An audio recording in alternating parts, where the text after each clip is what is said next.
समाचार और आपके साथ मैं हूं शैलेंद्र। 2019 के चुनाव में राजनीतिक माहौल में एक्शन, इमोशन, ड्रामा और सटायर सब दिख रहा है। तो चुनावी बयानबाजी के चटकारे हमारे दर्शक भी लगा सकें, इसे ध्यान में रखकर हम आपके लिए कुछ ऐसी ही चौकस खबरें लेकर आपके सामने हाजिर हैं। तो चलिए आपको लेकर चलते हैं चुनाव की चौकस खबरों के सियासी सफर पर।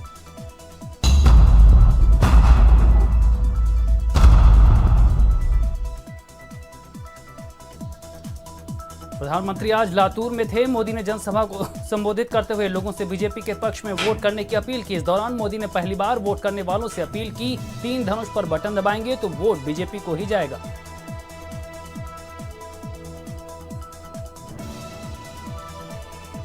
कह सकेंगे आप अगर कमल पर बटन दबाएंगे या आप धनुष तीर पर बटन दबाएंगे, आपका वोट सीधा सीधा मोदी के खाते में जाने वाला है।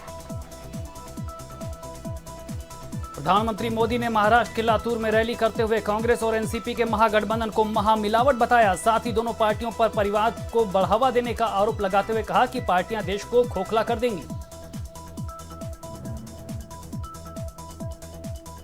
कांग्रेस एनसीपी की महामिलावट है, जहां अपना और अपने परिवार का स्वार्थ राष्ट्रहित पर भारी पड़ रहा है।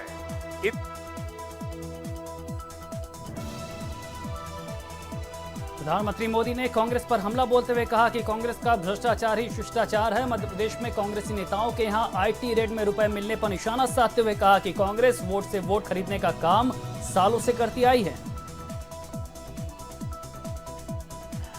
अरे कांग्रेस में भ्रष्टाचार ही शिष्टाचार।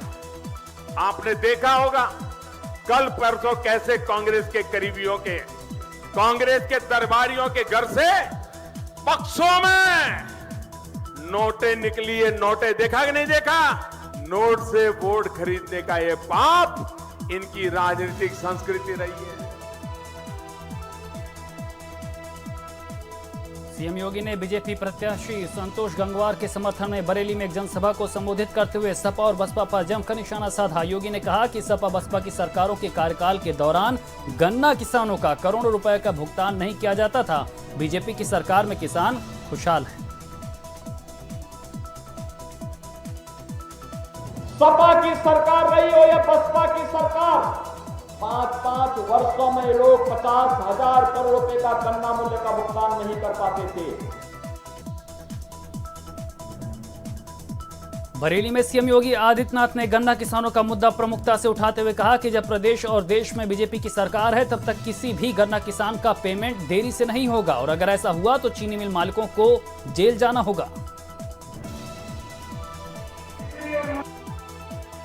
जब तक किसानों के खेत में गन्ना रहेगा तब तक कोई चीनी मिल बंद नहीं होगी और अगर इसी सीजन में गन्ना किसानों के गन्ना मूल्य का भुगतान नहीं हुआ तो फिर चीनी मिल मालिक को जेल जाना होगा।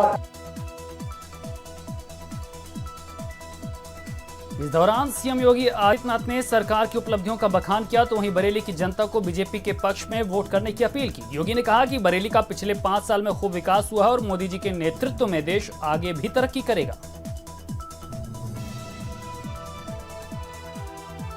शीघ्र वायु सेवा बरेली के साथ देश के अन्य क्षेत्रों के साथ बरेली जुड़ेगा। यह कार्य अगर किसी ने किया है तो प्रधानमंत्री मोदी जी की अध्यक्षता में भारतीय जनता पार्टी नेतृत्व की सरकार ने किया है। केंद्रीय मंत्री स्मृति ईरानी अमेठी में थी। जनसभा को संबोधित करते हुए ईरानी ने बीजेपी को जिताने की अपील करते हुए कहा कि इस बार अमेठी की जनता मोदी के लिए कमल का फूल जरूर लोकसभा में भेजेगी। ये संकल्प लेकर आप सब यहाँ बता रहे हैं कि दुर्गत जो अमेठी की होती रही अब वो विकास में बदलेगी जब जनता जनार्दन के तारीख को पोलिंग बूथ पर जाएगी, कमल का बटन दबाएगी और मोदी की जीत में एक कमल का फूल अमेठी से भी जाएगा। स्मृति ईरानी ने बीजेपी के पक्ष में वोट की अपील करते हुए कहा कि भारतीय जनता पार्टी वोटर के लिए काम करती है, वोट के लिए नहीं। अगर ऐसा नहीं होता तो ये मुमकिन ही नहीं होता कि एक गांव का गरीब आज देश का प्रधानमंत्री नहीं होता।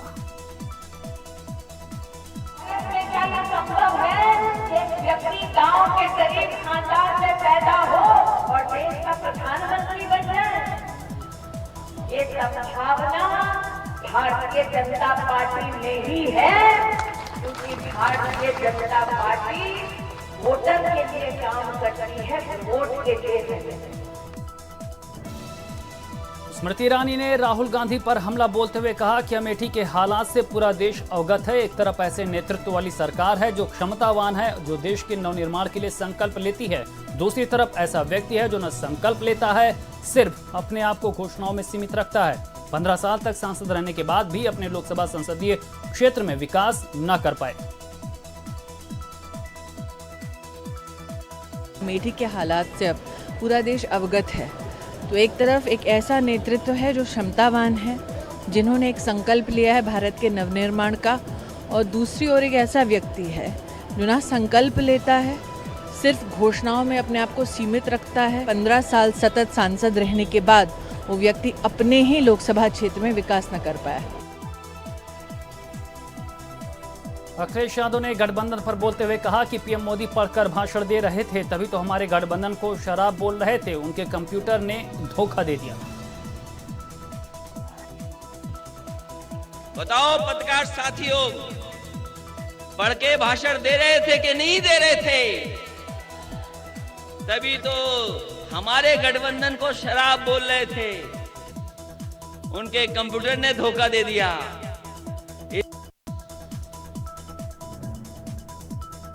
अखिलेश यादव ने ईवीएम पर बोलते हुए कहा कि इस बार जनता तैयार है मशीन की इतनी बटन दबाने के लिए कि इस बार मशीन भी धोखा नहीं दे पाएगी। इतना वोट इंतजाम कर दिया हमने कि इस बार मशीन धोखा नहीं दे पाएगी। इस बार जनता तैयार है मशीन की इतनी बटन दबाने के लिए कि इस बार मशीन भी धोखा नहीं दे पाएगी। इतना वोट इंतजाम कर दिया हम लोगों ने।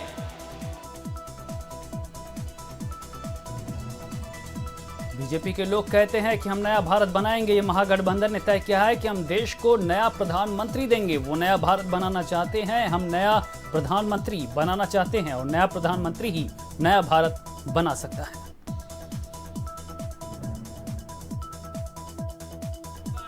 तैयार है मशीन की इतनी बटन दबाने के लिए कि इस बार मशीन भी धोखा नहीं दे पाएगी। इतना वोट इंतजाम कर दिया हम लोगों ने।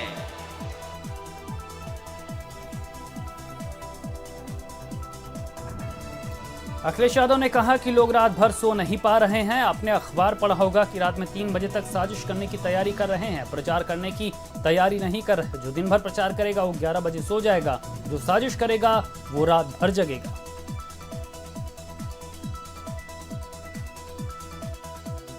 लोग रात भर सो नहीं पा रहे हैं। आपने अखबार पढ़ा होगा कि रात में 3-3 बजे तक साजिश करने की तैयारी कर रहे हैं, प्रचार करने की तैयारी नहीं कर रहे हैं। और जो दिन भर प्रचार करेगा वो 11 बजे सो जाएगा, और जो साजिश करेगा वो रात भर जगेगा। दिल्ली के मुख्यमंत्री अरविंद केजरीवाल ने केंद्र सरकार पर निशाना साधते हुए कहा कि पूरे देश में दिल्ली सबसे ज्यादा टैक्स 1.5 लाख करोड़ सालाना केंद्र सरकार को देती है, और केंद्र सरकार दिल्ली को 325 करोड़ रुपए साल भर में देती है। पूरे देश में सबसे ज्यादा इनकम टैक्स दिल्ली देती है केंद्र सरकार को। कितना? 1.5 लाख करोड़ रुपए एक साल में, 1.5 लाख करोड़। और केंद्र सरकार उस 1.5 लाख करोड़ में से वापस कितनी देती है दिल्ली को? 325 करोड़ रुपए साल में। दिल्ली के सीएम केजरीवाल ने जनसभा को संबोधित करते हुए कहा कि आप लोगों से एक ही निवेदन है कि जब आप अब की बार वोट डालने जाएं तो ध्यान रहे कि जिन लोगों ने 4 साल आपके काम रोके हैं उनको दोबारा वोट मत देना, नहीं तो वो 5 साल दोबारा आपको तंग करेंगे। आप लोगों से एक ही निवेदन है, इस बार जब वोट डालने जाओ ये ध्यान रखना भाई साहब, जिन लोगों ने 4 साल आपके काम रोके हैं उनको दोबारा वोट मत दे देना, जो फिर 5 साल को तंग करेंगे।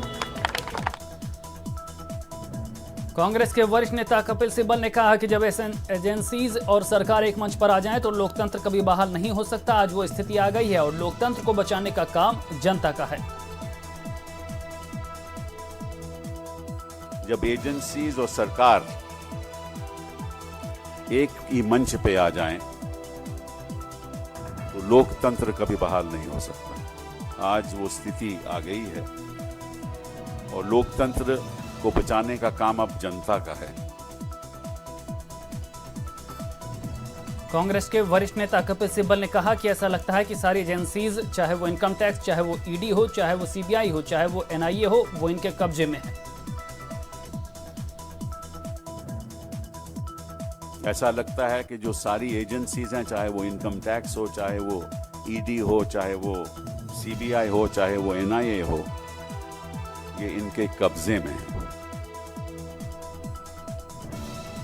कपिल सिब्बल ने कहा कि हमारे लोकतंत्र में जो एजेंसी हैं उनको जांच करनी चाहिए कि वो विपक्षी दलों की जांच करेंगी, लेकिन जहां इनके खुद के मुख्यमंत्री और केंद्रीय मंत्री बैठे हैं वहां कोई जांच नहीं होगी।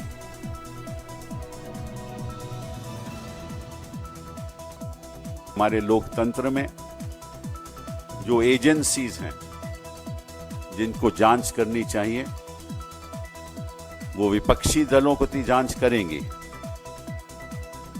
लेकिन जहां इनके खुद के मुख्यमंत्री बैठे हुए हैं और केंद्रीय मंत्री बैठे हुए हैं उनकी कोई जांच नहीं होगी। मुजफ्फरनगर में बीजेपी प्रत्याशी संजीव बालियान पर जनता को धमकाने का आरोप लगा है। बीजेपी प्रत्याशी संजीव बालियान ने एक रैली में जनता को धमकाते हुए कहा कि चुनाव के बाद मैं भी यहीं रहूंगा और मैं गांधीवादी नहीं, भगत सिंहवादी हूं। अगर एक तमाचा पड़ेगा तो 2 तमाचे मारने की हिम्मत रखता हूं। संजीव बालियान यही है और चुनाव के बाद भी यही रहेगा। एक एक से हिसाब होगा और किन किन के हिसाब होगा। मैं गांधीवादी नहीं हूँ, मैं भगत सिंहवादी हूँ। अगर एक तमाचा मुंह पर पड़ेगा तो 2 तमाचों से जवाब देना चाहता हूँ। सपा में शामिल होने के बाद आईपी सिंह पहली बार अपने गृह जनपद आजमगढ़ पहुंचे। उकरौड़ा गांव में अपने आवास से उन्होंने बीजेपी का झंडा हटाकर सपा का झंडा लगाया। उन्होंने कहा कि मरते दम तक सपा के साथ ही रहेंगे। इस दौरान उन्होंने अखिलेश यादव की जमकर तारीफ भी की। समाजवादी पार्टी ज्वाइन करी है और मैंने अपने उम्र के 52 वर्ष तक मैं इस विचारधारा से जुड़ा रहा और राष्ट्रीय अध्यक्ष जी से हमने कहा कि अंतिम सांस तक मैं समाजवादी पार्टी और आपके साथ रहूंगा और काम करूंगा। शाहजहांपुर में संयुक्त विकास पार्टी का प्रत्याशी बैंड बाजे के साथ दूल्हा बनकर नामांकन कराने पहुंचा। प्रत्याशी को दूल्हा बना देख लोग हैरत में पड़ गए। फिलहाल पुलिस ने बैंड और बारातियों को कब्जे में लेकर दूल्हे वाले प्रत्याशी को नामांकन के लिए रवाना किया।